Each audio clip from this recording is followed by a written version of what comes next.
Tanya Morgan se levait tous les jours à 4h30 du matin pour nettoyer une base militaire où personne ne connaissait son nom. Les soldats qui ne la regardaient même pas l'appelaient la femme de ménage feignante. Mais un jour, des documents top secrets arrivèrent dans une langue mystérieuse que personne ne parvenait à déchiffrer. Et ce qu'elle fit alors paralysa toute la base. Le réveil sonna à 4h30. Comme tous les matins, Tanya ouvrit les yeux dans la petite maison qu'elle louait en périphérie de Fort Liberty et poussa un long soupir. Une journée de plus à affronter, une de plus à être traitée comme si elle n'existait pas. Elle se leva lentement. Ses 47 ans pesaient sur ses genoux endoloris par 3 années passées à frotter le sol à genoux. Dans la chambre voisine, sa fille Emma dormait paisiblement, entourée de jouets soigneusement alignés. Une nécessité pour une enfant autiste comme elle. Tanya déposa un baiser tendre sur le front de la petite avant de partir. « Maman va travailler, mon cœur. L'infirmière va bientôt arriver pour rester avec toi. » Le trajet jusqu'à la base militaire prenait 20 minutes en bus. Pendant tout le parcours, Tanya observait les autres passagers. De jeunes soldats qui riaient bruyamment, des officiers concentrés sur des documents, des familles de militaires se rendant à des rendez-vous médicaux. Personne ne lui prêtait attention. À leurs yeux, elle n'était qu'une employée civile de plus, allant faire son travail dans l'ombre. Une fois arrivée, Tanya récupéra son chariot de ménage au dépôt et entama sa routine. D'abord le réfectoire, ensuite les bureaux administratifs, pour finir par les dortoirs. Un travail épuisant, certes, mais qui lui garantissait la mutuelle dont Emma avait tant besoin. La femme de ménage, cria le soldat Jackson en laissant tomber volontairement des miettes sur le sol qu'elle venait à peine de nettoyer. « Tu as oublié un bout ici ?» Ses collègues éclatèrent de rire, trouvant la scène hilarante. Tanya inspira profondément et repassa la serpillière sans dire un mot. Elle avait appris que répondre ne faisait qu'empirer les choses. « C'est pas grave, dit-elle d'une voix posée. Ça fait partie du boulot. » Ce que Jackson et les autres ignoraient, c'est qu'en silence, Tanya observait tout. Elle voyait qui entrait et sortait de chaque secteur, mémorisait les horaires de relève, repérait des failles de sécurité que même les officiers ne remarquaient pas. Son esprit formé au militaire n'avait jamais cessé de fonctionner, même si personne ne le savait. Vers 10h du matin, le colonel Stephen Erka fit son entrée théâtrale dans le réfectoire. Homme de taille moyenne, cheveux gris plaqués au gel, toujours l'air contrarié. À 52 ans, il devait surtout son grade à des appuis politiques plutôt qu'à son mérite réel. « Morgan, hurla-t-il, faisant taire toute conversation. Tes bottes sont crades, nettoie-les maintenant devant tout le monde. » Un silence gêné s'abattit sur la salle. Environ 30 soldats suspendirent leur repas pour assister au spectacle. Tanya prit un chiffon propre et s'agenouilla devant le colonel.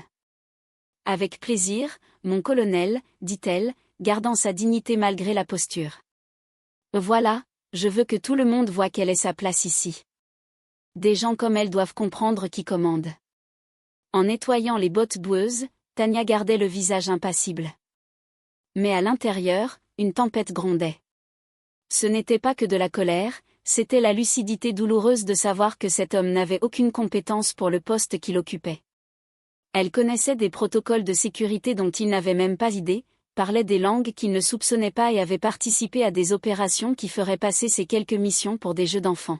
« Voilà, mon colonel, dit-elle en se relevant et en rangeant le chiffon. La prochaine fois, sois plus rapide, gronda Rourke en partant à grands pas, ses talons martelant le couloir. Le reste de la journée se déroula normalement. Tanya nettoya les sanitaires, organisa les placards de matériel, vida les poubelles. En fin d'après-midi, alors qu'elle rangeait la salle de réunion du haut commandement, elle remarqua une agitation inhabituelle. Des officiers entraient et sortaient en vitesse, chuchotant entre l'air inquiet. « C'est quoi ce remue-ménage » demanda-t-elle au sergent Williams, l'un des rares à la traiter avec un minimum de respect. Williams jeta un œil autour de lui avant de répondre à voix basse. « Des documents bizarres sont arrivés ce matin. Personne ne comprend ce qui est écrit. On pense que c'est asiatique, peut-être du chinois. » Le service du renseignement panique. Le cœur de Tanya se mit à battre plus fort. Des documents en langue asiatique arrivant sans préavis dans une base militaire américaine. C'était le signal d'alerte maximum. Elle s'approcha discrètement de la table où les papiers étaient éparpillés, faisant mine de nettoyer la surface.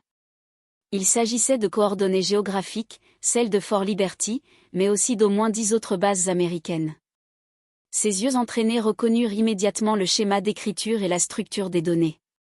C'était une carte détaillée d'infiltration militaire. Le colonel est en sueur, ajouta Williams.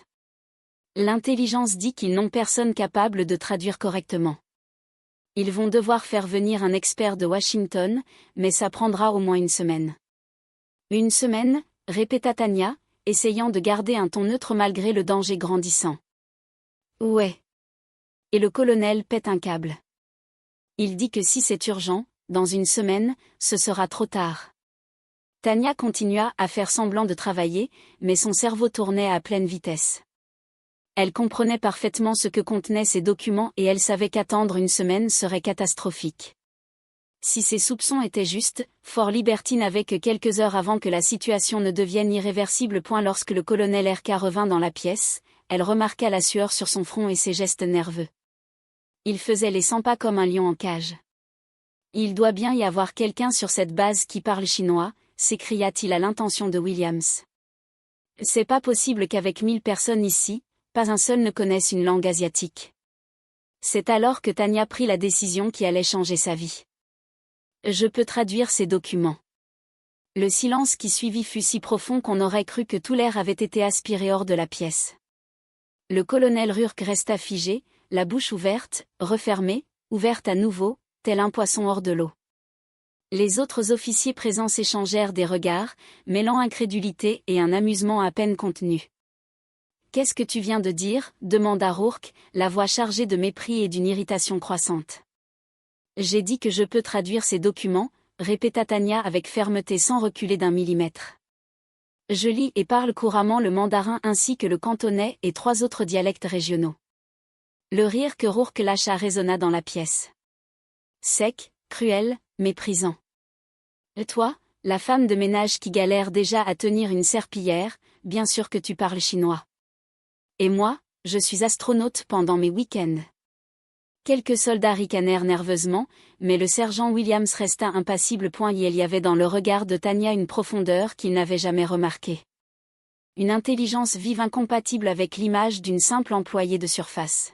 « Mon colonel, avec tout le respect que je vous dois, vous n'avez pas de temps à perdre avec des doutes. Si ces documents sont bien ce que je pense, chaque minute qui passe augmente considérablement le risque. » Sans attendre d'autorisation, elle attrapa la première feuille et se mit à lire à voix haute. Sa prononciation était fluide, limpide, presque musicale. Opération Dragon Rouge. Protocole d'infiltration. Phase 3. Identification complète des points vulnérables des installations militaires américaines stratégiques. Fort Liberty classé priorité absolue pour neutralisation. Un silence de mort s'abattit. On aurait entendu une mouche voler. Tanya poursuivit sa lecture, sa voix prenant une urgence nouvelle à chaque ligne. Infiltration coordonnée prévue sur 12 bases militaires simultanément. Date de l'opération finale, aujourd'hui 18h30. Agents opérationnels déjà infiltrés sur site, 47 individus. Code d'identification interne. Elle marqua une pause, visiblement bouleversée. Mon Dieu! Continuez la traduction tout de suite, ordonna Rourke, dont l'arrogance venait de fondre comme neige au soleil, remplacée par une panique à peine dissimulée. Les agents infiltrés opèrent sous couverture depuis plus de 2 ans. Employés civils, prestataires extérieurs, voire soldats de rang subalterne. Ils ont cartographié l'ensemble de nos routines de sécurité, nos protocoles de défense, les angles morts de la vidéo et les horaires de relève. Williams s'approcha d'elle, stupéfait. « Comment diable fais-tu pour comprendre tout ça ? Depuis quand une femme de ménage parle chinois comme ça ?» Tanya inspira profondément. Elle avait gardé le silence pendant 3 longues années, mais à présent, elle n'avait plus le choix. « Parce que je ne suis pas qu'une femme de ménage, » dit-elle en se redressant, adoptant une posture militaire irréprochable. « Je m'appelle Tanya Morgan, ex-lieutenant-colonel de l'armée des États-Unis, spécialiste du renseignement militaire, experte en menaces asiatiques et en contre-terrorisme.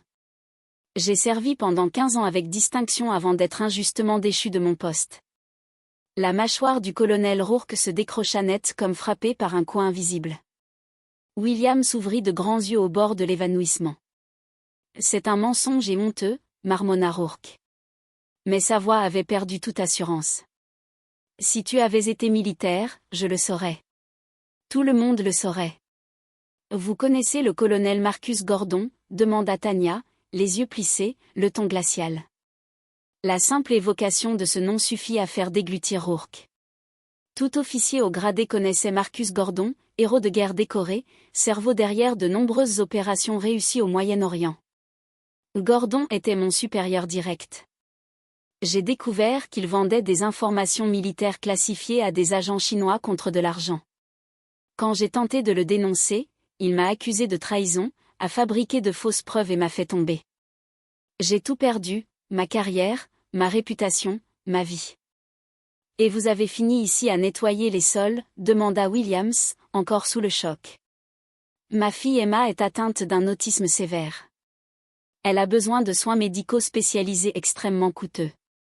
L'assurance santé fournie aux employés civils de cette base était littéralement la seule façon pour moi d'assurer son traitement. Alors, j'ai ravalé ma fierté et accepté le seul poste disponible. Rourke était à présent totalement perdu, ses repères s'écroulant un à un. Mais tu es juste. Je suis une femme noire et vous avez tous automatiquement décidé que je ne valais rien. Vous m'avez vu nettoyer le sol à genoux et vous avez conclu que j'étais ignorante, sans éducation. Aucun d'entre vous ne s'est demandé pourquoi une femme manifestement instruite se retrouvait à faire ce genre de travail. Elle se tourna vers les documents éparpillés sur la table. Vous avez désormais un choix très simple à faire. Continuez à perdre du temps à douter de moi pendant que la base est infiltrée de toutes parts ou me laisser faire ce que je sais faire mieux que n'importe qui ici. Williams jeta un coup d'œil nerveux à l'horloge murale. Il est 17h15. Si elle a raison sur l'heure de l'attaque, il nous reste exactement 1 heure. Et beaucoup moins que ça, corrigea Tanya en consultant d'autres feuillets avec un regard d'experte. L'assaut principal est prévu pour 18h30, mais les opérations préparatoires commencent dans 40 minutes. Leur première action sera de couper nos communications extérieures pour nous isoler. Rourke transpirait abondamment. Des gouttes perlaient sur son front. Qu'est-ce qu'on doit faire exactement ? Pour la première fois depuis 3 longues années, Tanya esquissa un sourire. Ce n'était pas un sourire doux ni soulagé. C'était le sourire froid, précis, d'une stratège militaire qui retrouvait enfin son rôle et son autorité. Premièrement, vous allez me donner un accès total et sans restriction à tous les systèmes de sécurité de la base. Deuxièmement, vous allez convoquer immédiatement tous les officiers supérieurs dans la salle de commandement principale. Et troisièmement, elle planta son regard dans celui du colonel, vous allez suivre mes ordres à la lettre sans discuter parce qu'en ce moment précis, je suis la seule personne sur cette base capable d'éviter un désastre. À cet instant précis, la femme de ménage s'était éteinte. La lieutenant-colonel Tanya Morgan venait de renaître de ses cendres. La salle de commandement de Fort Liberty n'avait jamais connu une transformation aussi radicale en si peu de temps. En à peine 15 minutes, Tanya avait complètement réorganisé l'espace de travail. Des cartes détaillées de la base couvraient toutes les surfaces disponibles. Plusieurs ordinateurs affichaient des données de sécurité des 2 dernières années et elle dirigeait simultanément 3 équipes avec la précision d'un chef d'orchestre en pleine symphonie. Sergent Williams, je veux immédiatement la liste complète de tous les employés civils engagés au cours des 3 dernières années, dit-elle sans lever les yeux des documents chinois éparpillés devant elle. Et je veux aussi les registres détaillés de leurs entrées et sorties, y compris les horaires, les secteurs accédés et la fréquence des visites. À vos ordres, madame, répondit Williams avec enthousiasme. Pour la première fois depuis des années, il avait l'impression de recevoir des ordres d'un vrai chef militaire, quelqu'un qui savait exactement ce qu'il faisait. Le colonel R.K. restait adossé dans un coin de la salle, encore sous le choc de la transformation radicale dont il venait d'être témoin. La femme qui l'humiliait publiquement chaque jour était à présent à la tête de l'opération la plus critique et décisive de l'histoire récente de la base. Le colonel R.K. lança une voix grave et autoritaire à l'entrée de la salle. Tous se retournèrent instantanément pour voir le général Robert Shepard entrer d'un pas ferme. Sa visite n'avait pas été annoncée, ce qui ne fit qu'accentuer la nervosité et la sueur du colonel. Général Shepard, balbutia Rourke en tentant de se redresser. Nous ne savions pas que vous étiez programmé pour une inspection aujourd'hui. L'inspection de routine surprise, répondit le général en balayant la salle du regard, visiblement intrigué par l'agitation. Que se passe-t-il ici? Pourquoi tout ce remue-ménage? Avant que RK puisse articuler une réponse cohérente, Tanya s'approcha et exécuta un salut militaire absolument impeccable, reflet de longues années d'entraînement et de discipline. Général Shepard, permettez-moi de me présenter officiellement. Lieutenant-colonel Tanya Morgan, actuellement en charge de la coordination de la réponse d'urgence à une menace terroriste imminente et extrêmement grave visant cette base. Le général Robert Shepard sembla en arrêt pendant une seconde. Tanya Morgan? Seriez-vous la Tanya Morgan qui a démantelé tout le réseau d'espionnage chinois à Seattle en 2019? En effet, monsieur, mais vous n'étiez pas. Attendez une minute. Le général observa attentivement la salle et son regard finit par se poser sur l'uniforme bleu de femme de ménage que Tanya portait encore. Que faites-vous ici dans cette tenue? C'est une histoire longue et complexe, général. Mais à cet instant précis, nous avons exactement 23 minutes pour empêcher 47 agents terroristes chinois infiltrés de détruire complètement cette base militaire. Le général Shepard était mondialement reconnu pour sa capacité exceptionnelle à prendre des décisions rapides sous une pression extrême. En moins de 5 secondes, il avait saisi l'essentiel de la situation et pris sa décision. Le colonel Rourke, vous êtes temporairement relevé du commandement de cette opération. Lieutenant-colonel Morgan, vous êtes officiellement réintégré au service actif avec autorité totale sur cette situation d'urgence. Général, je m'oppose fermement à cette décision, tant ce n'est qu'une femme de ménage. C'est l'une des meilleures officiers du renseignement que ce pays a jamais formé, coupa Shepard avec une autorité glaciale. Et si elle a passé 3 années ici à être traitée comme une simple employée d'entretien, j'exige qu'on m'explique en détail comment un tel scandale a pu avoir lieu. Tanya ne perdit pas une seconde à débattre de politique interne. Général, j'ai besoin d'une autorisation immédiate pour accéder à tous les systèmes électroniques de la base et coordonner des arrestations simultanées dans plusieurs secteurs. Autorisation accordée sur le champ. Colonel Williams, qu'avez-vous trouvé sur les employés civils suspects? J'ai la liste complète, madame. 49 personnes embauchées au cours des 3 dernières années. Tanya saisit la feuille imprimée et commença à croiser méthodiquement les données avec les documents traduits. Ses yeux balayaient les lignes à une vitesse fulgurante, identifiant des schémas complexes que personne d'autre dans la salle n'était capable de déceler. Je les ai. Peterson dans la maintenance électrique, Chen dans la cuisine centrale, Rodriguez au dépôt de fourniture, Davison au garage des véhicules. Leurs horaires de travail coïncidant parfaitement avec les zones d'accès stratégiques mentionnées dans les documents d'infiltration. Comment pouvez-vous repérer tout ça aussi vite? Demanda le général, manifestement impressionné. Parce que durant ces 3 dernières années, en tant que femme de ménage invisible, j'ai eu un accès sans restriction à absolument tous les secteurs de cette base.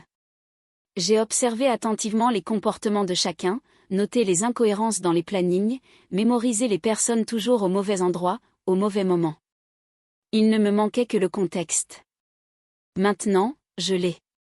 Elle continua à analyser les documents avec intensité. Et voici notre principal traître interne. Son doigt s'arrêta sur un nom qui glaça littéralement le sang de toutes les personnes présentes. Commandant Marcus Gordon, luait la voix haute, chaque mot pesant avec une gravité implacable. Le même Gordon qui a systématiquement détruit ma carrière militaire est aujourd'hui celui qui coordonne personnellement cette opération de sabotage depuis l'intérieur même de notre base. Le général Shepard pâlit visiblement. Marcus Gordon est physiquement présent ici à Fort Liberty. Il est arrivé il y a exactement 6 mois pour une soi-disant mutation administrative temporaire. En réalité, il est venu spécifiquement pour superviser l'attaque finale de cette opération. Tanya saisit une radio militaire et ajusta la fréquence. À toutes les unités de sécurité, code rouge absolu.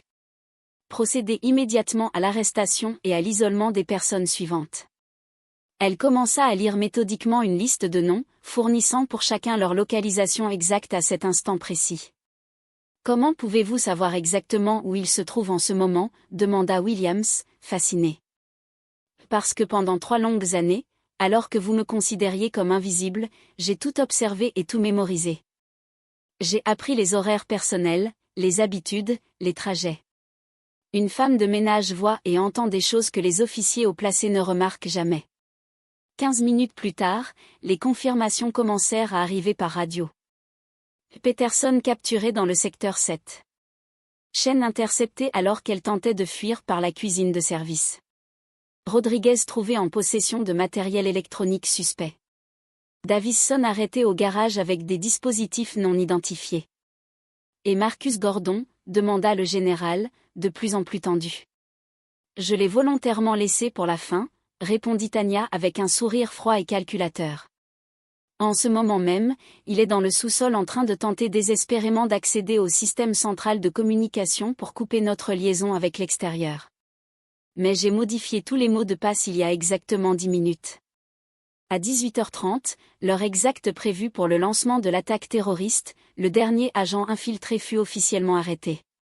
47 terroristes capturés simultanément sans qu'un seul coup de feu ne soit tiré.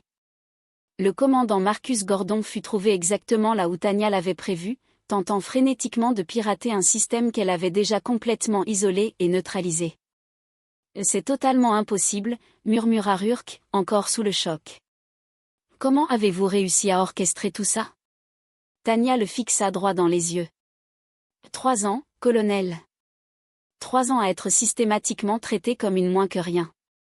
Sans le savoir, vous m'avez offert le camouflage parfait pour cette mission. 8 mois s'étaient écoulés depuis ce jour qui avait changé à jamais l'histoire de Fort Liberty. La base militaire était méconnaissable, pas seulement d'un point de vue structurel, mais surtout dans son esprit de commandement et dans la culture de respect mutuel qui y régnait désormais. Une toute nouvelle division du renseignement dédiée à l'Asie occupait un bâtiment entier fraîchement construit. Et à sa tête, en position de commandement absolu, Tanya Morgan. Bonjour, colonel Morgan. Les analyses détaillées des nouveaux systèmes d'interception des communications chinoises sont arrivées ce matin directement de Washington. Merci beaucoup, Martinez, répondit Tanya calmement en prenant les documents officiels. Elle était confortablement installée dans son élégant bureau au 5e étage avec une vue panoramique spectaculaire sur l'ensemble du complexe militaire. Sur le mur derrière son grand bureau, une médaille d'honneur brillait fièrement, exposée dans un cadre de verre spécial. La transformation de sa vie personnelle avait été encore plus marquante que son parcours professionnel. Sa fille Emma recevait désormais les meilleurs soins médicaux spécialisés pour l'autisme disponibles dans le pays au sein d'une clinique privée de renommée internationale, entièrement financée par le ministère de la Défense américain. Les thérapies intensives portaient leurs fruits. Pour la première fois depuis des années, Emma parvenait à communiquer plus efficacement avec le monde qui l'entourait et ses crises étaient bien plus rares et bien moins violentes. Colonel, annonça sa secrétaire personnelle via l'interphone. Il y a quelqu'un à l'accueil qui souhaite vous voir en urgence. Il dit que c'est une affaire personnelle et très importante. Qui est-ce? Le commandant Stephen Rourke. Tanya poussa un profond soupir et resta silencieuse un moment. Au cours des 6 derniers mois, l'ex-colonel rétrogradé avait tenté de la rencontrer à au moins 12 reprises, mais elle avait toujours réussi à éviter poliment toute entrevue. Stephen R.K. entra dans la pièce avec une posture bien différente de celle qu'il arborait autrefois. Colonel Morgan, merci infiniment de m'accorder enfin cet entretien. Asseyez-vous, commandant. De quoi souhaitez-vous me parler? Stephen déglutit difficilement avant de répondre. Je suis venu vous présenter mes excuses les plus sincères et les plus profondes. Non seulement pour les humiliations constantes et cruelles que je vous ai infligées pendant toutes ces années, mais surtout pour avoir été aveugle, sourd et stupide au point de ne pas voir qui vous étiez réellement. Tanya resta silencieuse pendant plusieurs minutes, observant l'homme assis devant elle. Elle pouvait voir que le regret était réel, sincère, profond. La chute brutale depuis les sommets du pouvoir lui avait enseigné des leçons que des années de commandement n'avaient jamais pu lui inculquer. Tu ne peux pas changer le passé, Stephen, mais tu peux contribuer activement à construire un avenir bien meilleur pour les autres. Comment puis-je faire ça? Le général Shepard a validé un nouveau programme de formation éthique et comportementale pour tous les jeunes officiers. L'objectif est de leur enseigner la vraie nature du leadership, l'humilité, le respect sincère des personnes et surtout l'importance cruciale de reconnaître le potentiel humain, peu importe le rang ou la fonction. Elle se pencha légèrement vers lui. Je t'offre officiellement l'opportunité de coordonner et de diriger personnellement ce programme innovant. Stephen ouvrit de grands yeux, stupéfait. Vous me donnez une seconde chance, une vraie. Je t'offre l'occasion de transformer tes erreurs passées en quelque chose de profondément positif, d'enseigner aux futurs officiers afin qu'ils n'aient jamais à reproduire les mêmes fautes que toi. Mais pourquoi feriez-vous ça pour moi après tout ce que j'ai fait? Tanya esquissa enfin un léger sourire, le premier depuis le début de leur conversation. Parce que je crois sincèrement en la capacité de rédemption de l'être humain, Stephen. Je crois que nous pouvons changer, évoluer, devenir de meilleures versions de nous-mêmes et surtout parce que ce monde a désespérément besoin de leaders authentiques qui ont réellement appris de leurs erreurs. Stephen sentit ses yeux se remplir de larmes. J'accepte cette chance avec toute la gratitude et l'humilité que j'ai encore en moi. 3 mois s'étaient écoulés depuis cette conversation décisive.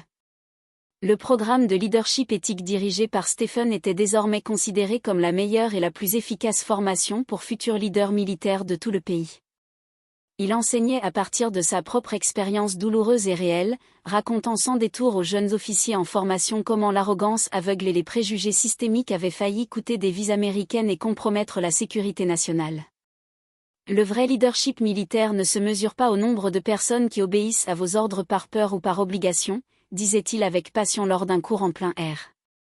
Il se mesure au nombre de personnes que vous parvenez à inspirer sincèrement, à devenir de meilleures versions d'elles-mêmes et à donner le meilleur d'elles pour une cause plus grande qu'elles. Par un après-midi ensoleillé de printemps, Tanya se promenait paisiblement dans les jardins de la base lorsqu'elle aperçut Stephen en pleine séance pratique avec ses élèves. Il parlait avec un enthousiasme contagieux, évoquant la dignité humaine, le respect mutuel et les valeurs fondamentales d'un commandement juste. Ce soir-là, seule dans son bureau baigné de lumière, Tanya regarda pensivement par la grande fenêtre donnant sur l'ensemble de la base qu'elle avait contribué à protéger et transformer. 3 ans plus tôt, elle était invisible, humiliée, ignorée. Aujourd'hui, elle était respectée, écoutée, admirée, plus encore, elle était pleinement heureuse et accomplie.